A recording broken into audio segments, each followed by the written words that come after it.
Maraming ginawang himala si Jesus nung andito pa siya sa lupa. Ang isang himala ng Diyos ay isang hindi pangkaraniwan o hindi normal na pangyayari na nagpapahayag o kumukumpirma sa isang partikular na mensahe sa pamamagitan ng isang makapangyarihang gawa. Gumawa si Jesus ng maraming himala. Ang lahat ng kanyang ginawang himala ay ginawa upang maluwalhati ang Diyos, matulungan ang iba, at patunayan siya ang anak ng Diyos. Halimbawa, ng kanyang patigilan ang bagyo sa Mateo Kapitulo 8, namangha ang mga alagad at kanilang itinanong, ano kayang uri ng tao ito? Maging ang hangin at ang lawa ay sumusunod sa kanya. Talata 27. Itinala sa mga ebanghelyo ang marami sa mga himalang ginawa ni Jesus. Siyempre, marami sa mga bagay na ginawa ni Jesus ay maaaring hindi na itala sa mga mixing aklat na ito. Tapat na inamin ni Juan, marami pang mga himalang ginawa si Jesus na nasaksihan ng mga alagad na hindi nakasulat sa aklat na ito. At marami pang ginawa si Jesus na kung isusulat lahat, sa palagay ko'y hindi magkakasya kahit sa buong daigdig ang mga aklat na maisusulat. Juan Kapitulo 20 versikulo 30 at 21-25. Sa tuwina, itinala sa magkaibang ebanghelyo ang parehong mga himala na nagbibigay ng medyo magkakaibang detalye. Minsan, imposibleng malaman kung ang isang partikular na himala na itinala sa mga ebanghelyo ay isang simpleng himala na itinala na may magkaibang anggulo o dalawang magkaibang himala na itinala ng magkahiwalay. Wala isa man sa mga manunulat ng ebanghelyo ang interesado sa pagkakasunod-sunod ng mga salaysay at minsan hindi sila nagbibigay ng mga detalye na maaaring interesado tayong malaman. Ang mga himalang ginawa ni Jesus na inilista sa ibaba ay pinangkat sa malawak na kategorya na may kasamang talata kung saan mababasa at hindi isinaalang-alang kung aling mga himala ang itinala ng maraming beses at kung alin ang natatangi sa bawat isa sa mga ebanghelyo. Himala ng pagpapagaling sa mga karamdaman.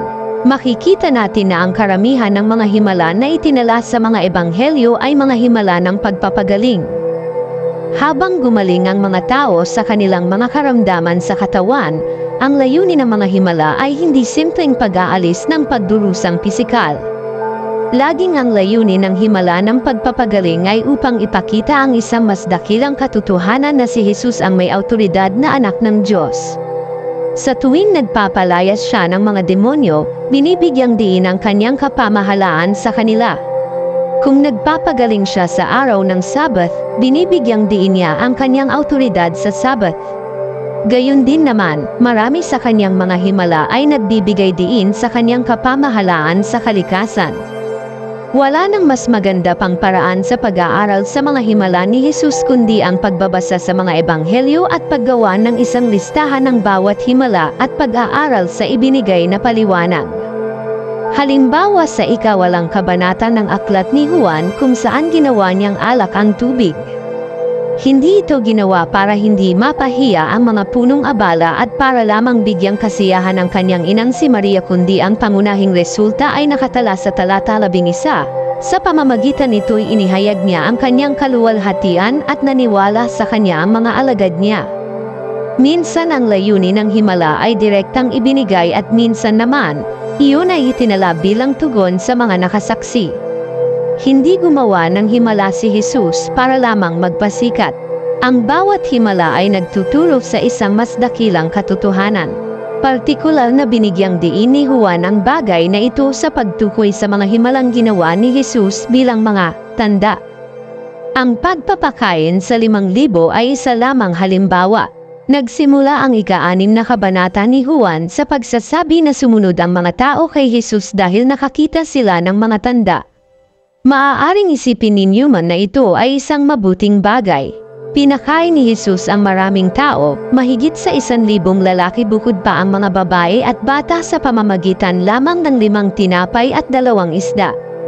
Pagkatapos ay umalis siya ng Gamabi. Kinabukasan, hinanap siya ng mga tao. Gayunman, hindi iyon nagustuhan ni Jesus at kinumpronte niya ang kanilang makasariling hangarin sa paghahanap sa kanya.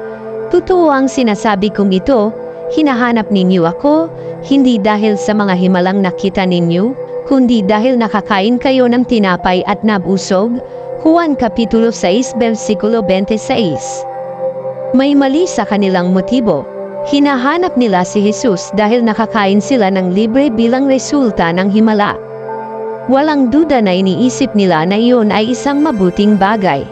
Kung patuloy silang pakakainin ni Jesus, magiging maayos ang lahat.